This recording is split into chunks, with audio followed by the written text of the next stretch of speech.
Здравствуйте, меня зовут Кашбулгаянова Энелия. Я учусь в 1 классе Башкирской гимназии.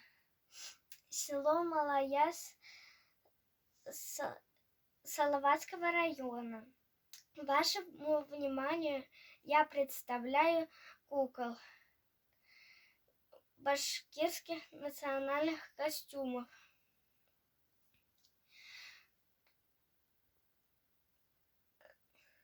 Связаны крючком из пряжи. На одном из костюмов связано в виде флага, в виде башкирского флага.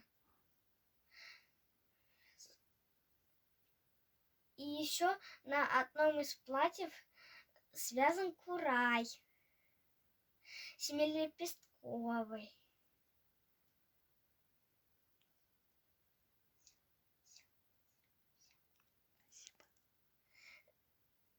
Спасибо за внимание.